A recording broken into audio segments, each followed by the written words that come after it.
Pennsylvania has 580,000 uh, people of Puerto Rican descent. And now, in a state which could be decided by tens of thousands, even thousands of votes, that's a significant block. We can't say that all Puerto Ricans vote the same way. We can't say that they all have the same priority issue. We can't even say that they'll react the same way to those offensive, vulgar remarks by a podcaster calling Puerto Rico a floating island of garbage. We can't even say how they'll react to the memory that Donald Trump held up $20 billion of federal assistance to Puerto Rico as it was reeling from that damage. But I think it's safe to say that a lot of Puerto Ricans will be disconcerted that the Trump rally could feature such a hateful, despicable remark. And I think we would say it's not just Puerto Ricans. I think there will be a lot of people who are not Puerto Ricans who will be at the least discomfited by those remarks. Uh, and I think we have to go even broader than that. I mean, while I understand why you're focusing on that comment, because it's gotten the headlines, let's recall that this rally was filled with vitriol and hate, that there were vile sexual slurs about Hispanic and Latino voters, even as Trump is supposedly courting their votes, slurs that I can't repeat on air. There were insults of black voters, even as Trump is supposedly courting them. Trump is supposedly courting the Arab American vote uh, in the context of Gaza. Yet Rudy Giuliani, his former lawyer, said Palestinians are taught to kill Americans from the age of 2.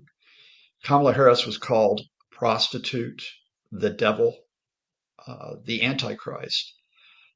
Hillary Clinton was derided with this, a vulgar insult that I can't repeat here. And far from distancing himself from those comments, Trump actually embraced that division. He embraced that confrontation, and he threatened again to use the military against enemies within, which is his phrase for any Americans who expressed opposition to his views and his actions, not just extremists and radicals.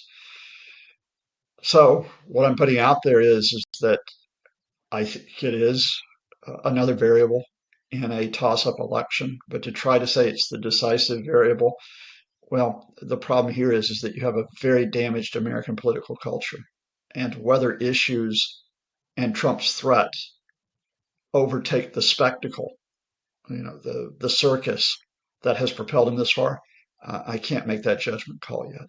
I do think that the timing of this is very important because since the single debate between Trump and Harris, I think around the 10th of September, we have not had a catalytic event that defines this election. Trump refused to do any other debates. So, the Trump campaign could kind of hope that it would just steal the news cycle, sometimes with outrageous remarks, uh, and that it wouldn't be held to account. And that would be the way that they would build up this momentum to try to defeat Harris. Now, I think last weekend, the combination of two very different images were significant. I think you had Trump's rally on the Sunday, but just before that, you had Michelle Obama's appearance with Kamala Harris in Michigan. And you had Michelle Obama, although she was speaking primarily about women's rights, especially reproductive rights, asking what side of history do you want to be on? And saying that the stakes were too great to sit this one out, and that, let's not, beat around the bush, that lives are at stake, including women's lives are at stake here. Now, if people are starting to pay attention, you've got that message. And then you got Kamala Harris just hours before the Trump rally saying this is an election with two competing visions of America. One vision which she puts forward of being the way forward, of being cooperation rather than confrontation, of being co-op dialogue rather than division. And then you get, the Trump hate fest that follows this. And it did change the media narrative. For weeks, a lot of the so-called mainstream American media had been both sides in this. Well, on the one hand, Trump does this, but on the other hand, Harris does this. Or they had been trying to normalize Trump, right? At one point calling some of his bizarre antics political improvisation. So the New York Times comes out and says, "Look, this is a rally which was racist. This was misogynist. This was hate filled." You get other outlets talking about the crude language that was used, and I would say if we left it at that, in a toss-up election, perhaps that is the key shift that takes place. But here, as I speak to you on a Wednesday, the Trump outlets, who of course ignored all of this on Sunday, they ignored all that hatred. They talked about Fox talked about an exhilarating rally filled with Americans who took pride in their country, never even paid attention to the remarks. Here they are on the Wednesday, and the Trump outlets are saying, oh, the real story is that Joe Biden, who I think, made a statement that was not politically smart, implied that Trump supporters are garbage rather than Puerto Rico. And so they could try to change that news cycle. Uh, Now, will that be successful? I can't tell you because something else could happen in the next 6 days. I think what I would say is this. What the events of the last 72 hours have done is they've increased the chance of even higher turnout. Uh, in 2020, remember, well, actually, let me walk this back. In 2016, remember, the Democrats did not lose because Trump surged. They lost because people sat on their hands and did not vote, especially in the state of Michigan. In 2020, the Democrats won because it was one of the highest turnouts in recent U.S. history. I think it was close to 70%, and that favors them. If these events increase and boost turnout, I think that favors the Democrats, which is why, with all the news outlets chasing their tails over the polls and just simply turning this into a horse race and avoiding discussion of issues, I wouldn't do that. I would not say the polls indicate anything definitive about this race, but just simply point to the importance of, if the Democrats turn out their people, they probably win. If the Trumpists turn out their people or the Democrats don't, then Trump may get back into the White House.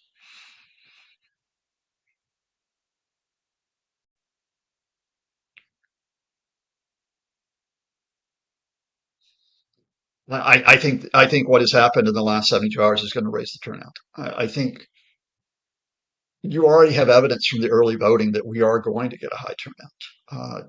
Georgia, North Carolina were recording record turnouts. I think the early returns from Pennsylvania are pointing to a high turnout there.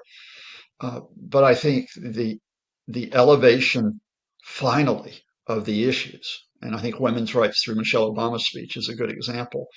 I think that could boost turnout. Uh, I think that Trump unwittingly highlighting his threat to America. I mean, America is an idea as well to the U.S. system. I think that might boost turnout. Um, I think the Trump people know that. And I think the problem they have here is that they can't depress turnout. They can't then say, well, everybody don't go vote. I think what they have to do is then double down on getting their folks out to the polls as well. And that's never a bad thing. It's never a bad thing when you talk about get out the vote. Um, and I think I'll add one thing I saw today because I'm not a big fan of the U.S. media narrative, how they play this election. While recognizing that Jennifer O'Malley Dillon is the Harris campaign manager, while recognizing that she'll spin when she puts out a message, she put out a lengthy message on social media that said, look, this is an important election. It's going to be close, but we're not anxious. We're not anxious here. So all that talk of the Democrats panicking or being jittery, and I genuinely thought that despite the fact that Dillon might be spinning, I saw something there which is like they actually think the early turnout, the early voting returns actually are pointing that they are in better shape than what the media is saying. It's still close, still a very, very tight election, but I think they're counting on the fact they've got a better ground game than the Trump people, and that ground game will turn out more folks next Tuesday uh, than maybe the media are expecting at this point. I can't imagine that the Trump folks are very happy uh, the way that Madison Square Garden rally turned out. And of course, they did distance themselves from that one remark by Tony Hinchcliffe, the podcaster. about Puerto Rico as an island of garbage, didn't distance themselves from any of the other remarks. It should be noted. But they did show a little bit of concern that they weren't getting the great press they expected because they wanted attention to this. That's why it was in Madison Square Garden. But their reaction, of course, is just attack, attack, attack, and hope that they grab the news cycle back. So while they were discomfited, I do think they know that they've got certain outlets that are effectively their mouthpieces. Fox is the best known, and that they simply were going to double down on Fox with the attack lines that no, it's the Democrats who are the threat. It's Kamala Harris who is the menace here. Here, well, good Americans support us, and I do think that Joe Biden's gaffe, where he made that specific remark, just as Hillary Clinton shouldn't have called Trump supporters deplorables in 2016, Biden shouldn't have indicated they were garbage. And even though you walk that back, I think the Trump folks say, all right, this is where we can attack, which is why you have almost every element of right wing media is just going wall to wall with this and ignoring any other issue. And we'll try to hold that for at least the next 24, 48 hours because it sucks the oxygen out of the room. We don't want to be talking about women's rights. We don't want to be talking about the threat to democracy. In a way, we don't even want to be talking about the economy because they're not sure that Trump as a candidate can hold it together on the economy. So, the best way of portraying this is, look at what the Democrats have done. They're the enemies within, to use Trump's own phrase. Kamala Harris will be in swing states throughout this week. She is today. But the reason why the Harris campaign framed the Tuesday event at the White House Ellipse as putting that closing argument was symbolic. It's symbolic that this is where less than 4 years ago, Donald Trump called on his supporters to prevent the orderly transfer of power to Joe Biden. This was the culmination of months of attempts to overturn the 2020 election. So they were representing how far this man went. It was a coup attempt, if you want to be blatant about it, even though Harris didn't use exactly those words. So you have that symbolic location, you have that event, which is a marker of what Trump is like, and then you make the closing argument. That threat is still there. That threat is still there to the system. Is this the man you want? And Harris juxtaposing freedom versus division. Is that what you really want? And I think it worked. I think, again, the Trump folks will try to sweep it away with Biden's remark about garbage, and that's all right. But I think it sticks. I think Harris's message sticks. We just don't know with how many people it sticks. We don't know how many people make that their priority issue, which is the overriding threat. But I have to say that Trump gave them that opening with the Madison Square Garden rally. And even as he makes his own appearances in the next few days, there will be increased scrutiny of him because the American media, it runs as a pack, right? And they've gone through the phase from late July when Harris entered the race to the start of September. She's surging, she's surging, she's surging. Then after the debate until now, they've run as a pack and said, oh, she's plateaued, she's plateaued, she's plateaued. What we now have is these last few frenetic days. And there will be these appearances in the swing states where any remark by Harris or Trump could be seized upon about the pack is, could this be the unexpected decider that takes place? And which means, again, anybody that predicts this election is a fool.